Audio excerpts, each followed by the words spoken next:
permettez, on va attendre 2 minutes que l'autre conférence se termine. Parce que j'aimerais pas priver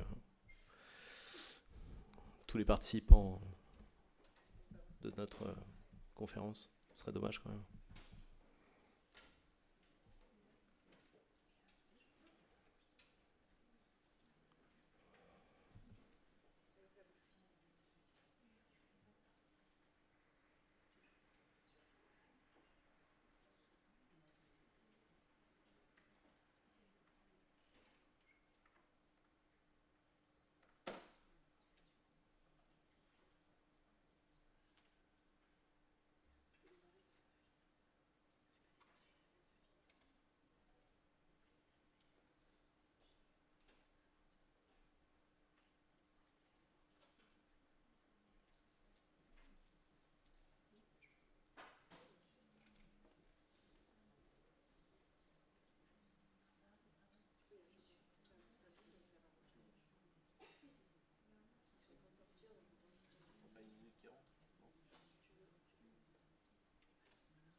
Si on ferme et qu'on commence, ils vont pas oser rentrer. Si on ferme et qu'on commence, ils vont pas oser rentrer.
Donc bonjour à tous. Hop là. Donc je me présente, Jean-Thomas Lacour, je suis le dirigeant fondateur de Telsi, société rennaise, spécialiste de la performance des centres de relations clients. Et on souhaitait au travers de cet atelier partager avec vous une manière d'analyser la maturité de nos entreprises en matière de gestion de la relation client, qui, de notre point de vue, est le point de départ obligé quelque part pour réfléchir à des axes d'amélioration et des chantiers d'amélioration continue de la manière dont on gère nos clients. Donc ce que je vous propose, c'est peut-être de vous situer rapidement qui nous sommes et surtout qu'est-ce qu'on appelle, nous, chez Telsi, la performance de la relation client. Notre métier, c'est d'accompagner les entreprises qui internalisent tout ou partie de leur relation client à distance au travers de centres de contact et de les aider à rendre ces centres de contact plus performants. Donc à partir de là, de quoi on parle ? On parle avant tout d'une stratégie de relation client à distance, qui ne sera pas la même en fonction des entreprises, de capacité d'investissement associée, et grâce autour de cette stratégie et de ces budgets d'investissement, on va essayer d'aller chercher un équilibre entre ce qu'on appelle la qualité de service, c'est-à-dire la capacité à traiter toutes les interactions qui se présentent dans l'entreprise, la satisfaction client, donc la capacité à rendre le service pour lequel le client est rentré en relation avec notre entreprise, et puis l'efficience, la capacité à gagner de l'argent quelque part, à être productif, à rendre le service pour lequel l'entreprise a créé le centre de relation client. Et toute la difficulté, c'est de trouver cet équilibre en fonction des typologies de flux qu'on rencontre. On ne va pas chercher nécessairement à traiter de la même manière un flux de clients VIP, d'un flux de clients communs. On ne va pas traiter de la même manière les réclamations et les demandes d'informations, etc. Donc notre vocation à nous, Telsys, c'est d'aller auprès des entreprises pour les aider à d'abord savoir d'où ils partent, d'où l'analyse de maturité, où est-ce qu'ils en sont sur ces différentes composantes, et puis derrière de mettre en place des moyens pour les aider à améliorer les équilibres entre ces différents piliers de la performance des centres de relations clients. Donc pour ce faire, on agit sur les process et les organisations, on agit sur les hommes et les femmes qui composent les centres de contact, on met en œuvre des solutions technologiques pour aider à gérer toutes ces interactions, et puis on accompagne les entreprises sur tout ce qui est, d'une manière générale, expérience client, que ce soit au travers de nos activités de conseil, au travers de nos activités de formation. Donc ce que je vous propose, c'est de faire un petit exercice. Pour ceux qui le souhaitent, vous pouvez vous connecter grâce au QR code que va vous distribuer Aurore et Julien, merci à eux. Un petit questionnaire qui est une version simplifiée de notre analyse de maturité, mais qui va vous permettre de jouer le jeu quelque part et d'évaluer le niveau de maturité de votre entreprise en matière de performance, d'expérience client, de relation client à distance.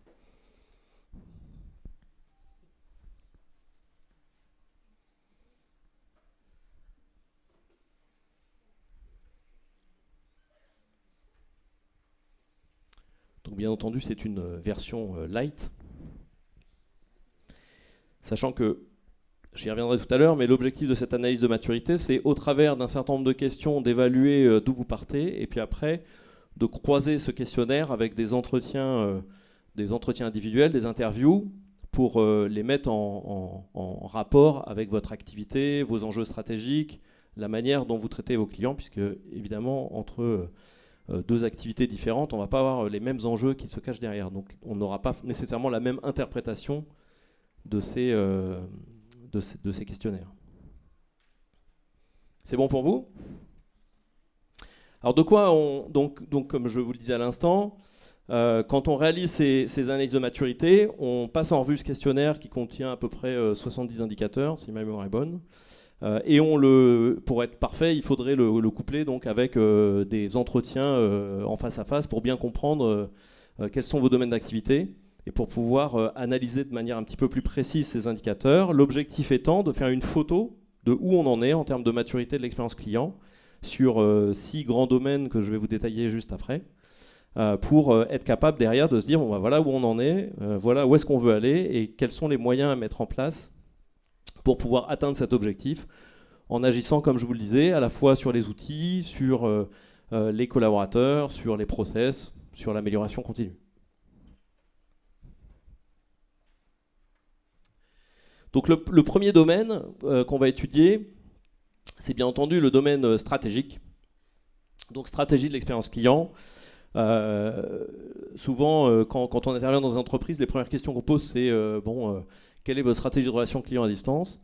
Très souvent, la réponse est que le client est au centre des préoccupations de l'entreprise. Et la deuxième question qu'on pose souvent, c'est OK, qui représente le client au comité de direction? Et là, les réponses ne sont pas toujours égales. Et il y a souvent une dissonance entre le message affiché en termes de stratégie de relation client et les faits derrière, que ce soit sur le partage de cette stratégie avec l'ensemble des collaborateurs de l'entreprise, ou la mise en place des process qui en découlent, ou juste la représentativité du client, comme je le disais, au sein du comité de direction pour prendre des décisions et pour taper du poing sur la table quand il y a des choses qui ne marchent pas. Et cette dissonance génère parfois des dysfonctionnements où on se retrouve avec un dirigeant qui voudrait que le client soit au centre des préoccupations et des collaborateurs qui en fait se préoccupent peu, voire pas du client. Ça arrive encore malheureusement trop souvent. Bien entendu, pas du tout dans vos entreprises à vous, sinon vous ne seriez pas là, mais ça arrive quand même assez souvent. Donc vous avez 2 questions là sur ce domaine de la stratégie que je vous invite à remplir. Après, on va s'intéresser à l'organisation et au processus. Alors, pour résumer, je dirais que c'est à quel point vous donnez le pouvoir à vos collaborateurs de répondre, enfin de traiter les demandes de vos clients. Souvent, On a des organisations avec des front office qu'on a créées pour pouvoir absorber les flux. Donc on se dit, pour pouvoir absorber mes gros flux d'interactions, je vais créer un front qui va prendre tous les appels, tous les mails, toutes les interactions digitales. Mais on a oublié de lui donner le pouvoir. Donc en fait, le front office se contente de prendre des interactions pour dire, écoutez, oui, vous nous relancez, je vais relancer les services et puis on vous tient informé. Mais derrière, le client attend et relance et il ne se passe rien. C'est encore des cas d'usage qu'on rencontre souvent. C'est-à-dire qu'on a pensé l'organisation pour absorber le flux, mais on ne l'a pas pensé pour être efficiente.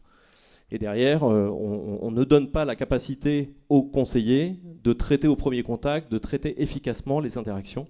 Et on se retrouve là aussi avec des problèmes de réclamation, de relance, qui génèrent du surtrafic, qui génèrent un effet on va dire un cercle vicieux de comme je traite mal, j'ai plus d'interactions, comme j'ai plus d'interactions, je ne peux pas bien traiter, et donc je traite mal, et donc j'ai plus d'interactions, etc., etc.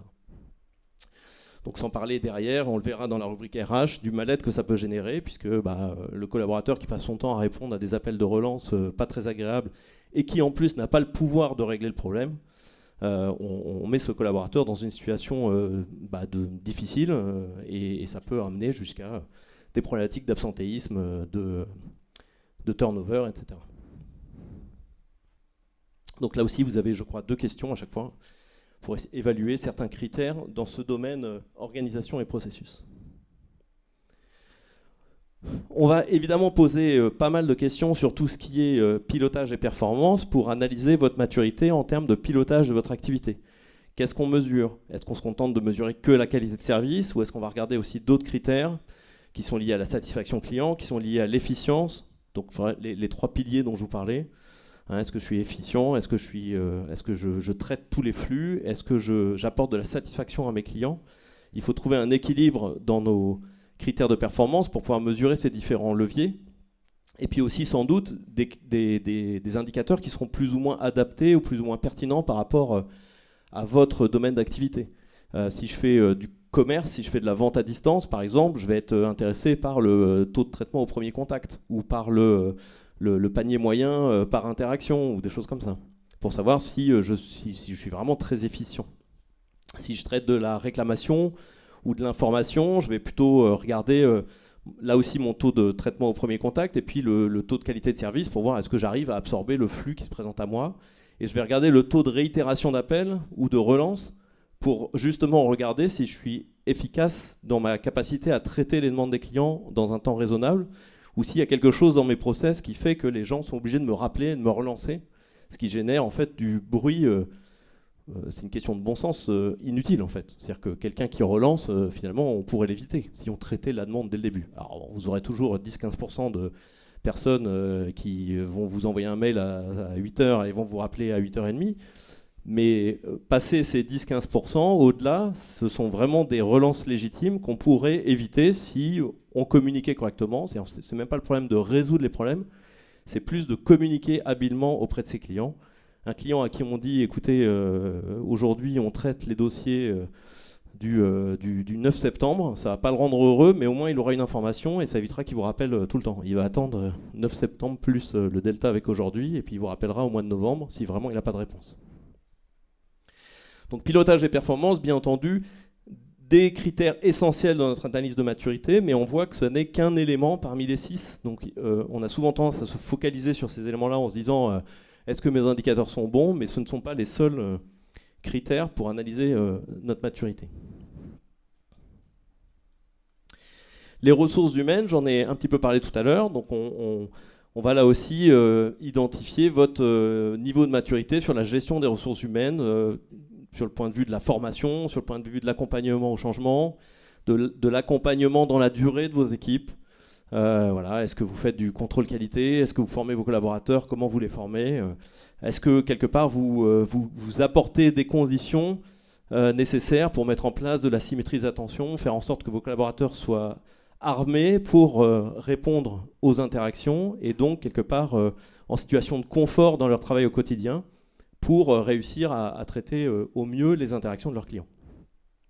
Donc ça, c'est un élément qui est finalement, paradoxalement, assez peu souvent mis en avant quand on arrive dans une entreprise pour faire du conseil. Le volet RH, il est très souvent écarté parce qu'il est géré à part il est géré par les RH ou par le management de haut niveau.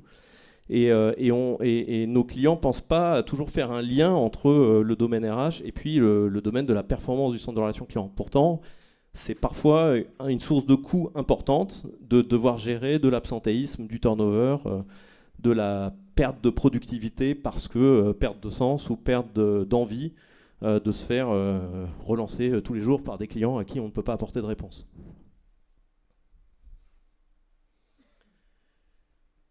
Pour ceux qui sont concernés, on va travailler sur la partie vente et commerce. Donc là, c'est intéressant d'aller regarder de près ce qui se passe à ce niveau-là quand vous êtes évidemment sur une activité de vente. Si vous n'êtes que sur une activité de service après-vente, de renseignement et autres, bon, ça n'a pas de sens. Mais dès que vous êtes sur de la vente à distance, du e-commerce et compagnie, il est intéressant là aussi d'aller regarder des indicateurs. Enfin, là, on ne regarde pas les indicateurs, on regarde est-ce que vous faites un certain nombre de choses qui vous permettent d'être plus performant dans votre capacité à vendre. Et puis bien entendu, le dernier critère, c'est tout l'aspect technologie et SI. L'idée, c'est de regarder parmi tous ces termes barbares, SVI, CTI, chatbot, voicebot, WFM, QM et compagnie, où est-ce que vous êtes à l'aise, où est-ce que vous ne l'êtes pas, qu'est-ce que vous avez mis en place, qu'est-ce que vous n'avez pas mis en place, est-ce que vous êtes monocanal, multicanal, omnicanal, canal, j'allais dire une ânerie, canal de la Villette, je sais pas quoi, bon, bref. Donc tous ces termes un peu parfois pompeux, dont on ne sait pas toujours à quels besoins ils répondent, où est-ce qu'on en est en termes de maturité d'un point de vue technologique, puisque sur nos activités de gestion de la relation client, il y a énormément de technologies, et il y en a de plus en plus, et il y en aura de plus en plus, puisqu'il faut de plus en plus s'interfacer avec des systèmes d'information, s'interfacer avec la CRM, s'interfacer avec l'ERP, s'interfacer avec les systèmes d'information des transporteurs pour ceux qui font de la vente à distance, s'interfacer avec les SI divers et variés pour pouvoir apporter des réponses, toujours pareil, hein, à mes clients. Donc mon collaborateur, si on se contente de lui passer des interactions et de ne lui fournir aucun outil technologique pour le mettre en condition de répondre efficacement aux clients, ben, on va de nouveau le mettre dans une situation inconfortable pour laquelle il aura du mal à rendre le service pour lequel il est là. Donc tous ces 6 critères sont évalués donc, au travers, je vous disais, d'à peu près 70 questions. Ça nous permet d'élaborer des schémas radars, je vais y arriver, pardon, des graphes radars, pour essayer de voir un peu où se situe votre niveau de maturité. Alors c'est pas du tout, c'est pas péjoratif, on peut pas être bon partout, et puis ça dépend beaucoup de votre contexte. C'est pour ça que derrière, l'idée c'est de mettre ces radars au regard de votre activité. C'est-à-dire si vous menez vous-même des analyses de maturité interne, c'est de se dire, ok, on mesure bien la qualité de service, on mesure bien tel truc, on a un serveur vocal, ok super, mais par rapport à ce qu'on fait, est-ce que tout ça a du sens? Est-ce que c'est bien là qu'est la priorité? Est-ce que ça répond aux mots qu'on peut rencontrer, aux irritants de nos collaborateurs et ou aux irritants qui sont montés par nos clients?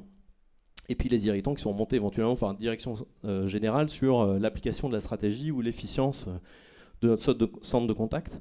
Donc mettre ces indicateurs au regard de notre activité pour être capable de se dire bah oui mais là en fait là on n'est pas bon et on n'est pas bon alors qu'on devrait l'être, donc il faut qu'on fasse quelque chose à ce niveau-là.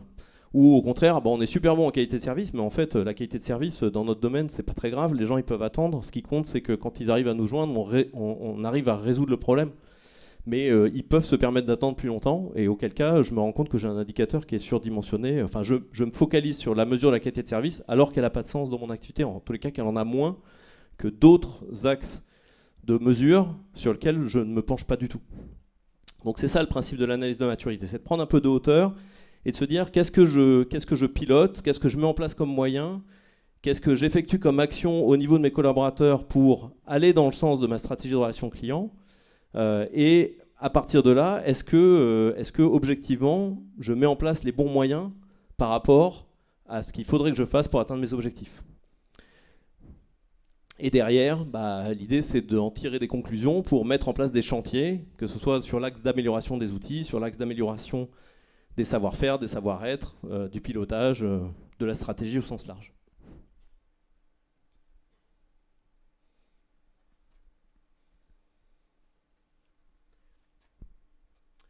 Donc, en fonction, je vais me paraphraser, mais en fonction des résultats de votre analyse de maturité, donc vous en dégagez des actions à engager immédiatement, ce qu'on appelle des gains rapides, pour ne pas faire d'anglicisme. Détecter les marges de progrès. Pardon, excusez-moi. Ça, ce sont les niveaux de maturité, excusez-moi. Donc, des actions engagées immédiatement, c'est que vous êtes... excusez-moi, c'est pas très élégant, mais pas au niveau auquel on pourrait vous attendre. Donc, il y a beaucoup de chantiers engagés, et tant mieux, parce que vous allez faire des gains très rapides. Un exemple tout simple, on perd des appels, nos clients sont pas contents, on n'arrive pas à savoir pourquoi, on mesure même pas la qualité de service. Bon, déjà le b.a.-ba, c'est déjà d'aller regarder quel est le niveau de qualité de service pour savoir exactement d'où on part et où on va. Est-ce qu'on a assez de monde, pas assez de monde, comment je planifie mes ressources humaines. Si je pilote pas au moins ce critère-là, je vais avoir du mal quand même. Donc c'est le b.a.-ba. Après, le niveau 2, c'est on a déjà mis en place des choses, mais on peut aller beaucoup plus loin. Le niveau 3, c'est j'ai déjà pas mal d'outillage, pas mal d'indicateurs, pas mal de process qui ont été mis en place et qui me permettent quand même d'être plutôt efficace. Donc là, ce qui est intéressant, c'est de voir par rapport à votre activité, est-ce que vous estimez bon ou est-ce qu'au contraire, vous estimez qu'il y a beaucoup de choses à mettre en œuvre derrière. Et puis le niveau 4, c'est si c'est nous qui réalisons de l'étude de l'analyse de maturité et qu'on arrive au niveau 4, on se dit qu'on est venu pour rien. Mais bon, c'est toujours agréable de se l'entendre dire par quelqu'un d'extérieur, donc après tout, pourquoi pas. En tous les cas, pour nous, je vous garantis que c'est très frustrant, parce qu'on a l'impression d'avoir un petit peu fait ça pour rien. Mais nos clients sont souvent contents de se dire, oui, en fait, on est bon, super, merci, au revoir. Voilà, super, tout le monde est content. Donc, l'idée, c'était de partager avec vous cette démarche. C'est évidemment une démarche que nous, on met en place par ailleurs. Donc, si vous voulez vous faire accompagner pour ça, n'hésitez surtout pas à nous solliciter ou à venir nous voir sur notre stand. Malgré tout, c'était intéressant de vous partager cette méthodologie qui consiste à vraiment faire un constat de l'existant le plus objectif possible et de le mettre au regard des objectifs stratégiques de l'entreprise pour voir quel est l'axe de progrès qu'on peut faire. Et je vous l'invite à le faire même vis-à-vis de votre direction quand la direction dit « Ah, mais on peut faire plus, on n'est pas bon là-dessus, on n'est pas bon là-dessus ». C'est bien d'avoir des points d'appui pour être capable de juger objectivement d'où on part et d'où on en est. Donc nous, on s'appuie sur... Je vous l'ai dit tout à l'heure, un peu plus de 70 critères analysés sur les 6 niveaux de maturité. 70 critères sur les 6 domaines principaux que je vous ai énoncés, donc la stratégie, les RH, les process, les outils, etc. Ça nous décline 6 niveaux de maturité qui nous permettent de positionner les entreprises sur cette échelle de maturité de l'expérience client. Et derrière, on en déduit des préconisations concrètes d'amélioration pour pouvoir travailler avec vous sur des axes de progrès, comme je vous le disais, sur les différentes composantes du centre de contact. T'as vu un peu ? Quand même. Pour ceux qui me connaissent, c'est un miracle. Mais je voulais laisser la part belle aux questions-réponses. Déjà, est-ce que c'est clair pour vous ? Est-ce que vous partagez un petit peu les constats, au moins sur les critères de mesure de la performance, quand je vous parlais tout à l'heure de qualité de service, satisfaction client, efficience, le tout dans une dimension stratégie d'entreprise, investissement. Est-ce qu'il y a des choses qui vous gênent ou qui vous semblent manquer ? Ou est-ce qu'on partage déjà un petit peu ce point de vue-là ? Qui ne dit mot consent, ça me rassure déjà. Est-ce que vous avez des questions sur cette méthodologie ? Ou sur le score obtenu, d'ailleurs, oui, c'est vrai. Qui a je me souviens plus quels sont les 4 scores là.